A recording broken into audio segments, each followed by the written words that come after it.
As the cheers of celebration die down and focus on the new year begins, candidates will be seeking to cross the most important bridge after passing the KCPE exam, that is placement in secondary schools. Speaking while he released the 2015 KCPE results, Cabinet Secretary Dr. Fred Matiang'i indicated he would be meeting the Kenya Private Schools Association officials to iron out controversies over the selection formula. I'll meet the Private Schools Association on 5th of January. And we will discuss this. I'm ready to listen to the concerns they have. I've discussed with my colleagues at the ministry, and we are ready to engage with you on this matter.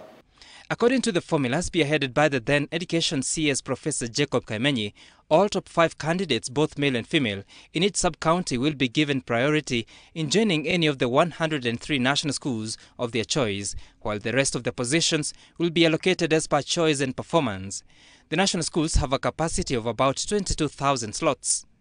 But a rule that candidates be allocated slots in the 328 extra county schools on basis of 30% from the private primary schools, while 70% would go to the public schools, has rubbed the private schools fraternity the wrong way. Why are you giving 30% to private schools or 70% to public schools?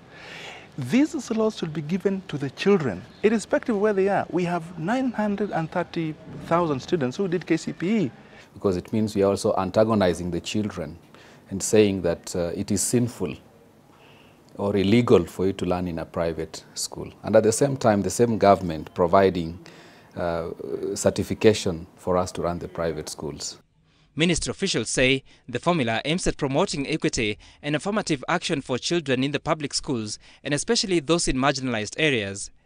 But the private schools counter that due to the government's apparent preference for public primary schools, at least 32,000 candidates from private schools registered to sit exams in public schools, a trend they fear could get worse. Because there's no single public child, there's no single private child. By virtue of fact, the government needs to treat us very fairly. It tells us you better take your child to a public school. And what will it mean to education in this country? At the moment, we don't have enough number of teachers. We don't have sufficient resources. And so as the private sector players prepare to meet the CS on the 5th of January, they are adamant that they won't prefer any sharing ratio, instead a fair procedure. Fair procedure is when you look at equity, when you look at affirmative action, when you look at children from the disadvantaged backgrounds, give them opportunities, whether they come from public or private. If it translates to private schools getting 30%, so be it. If it translates into public schools getting 50%, so be it.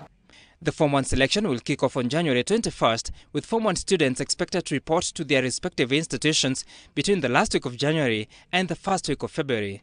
Sam Gituko for Citizen, live at 9.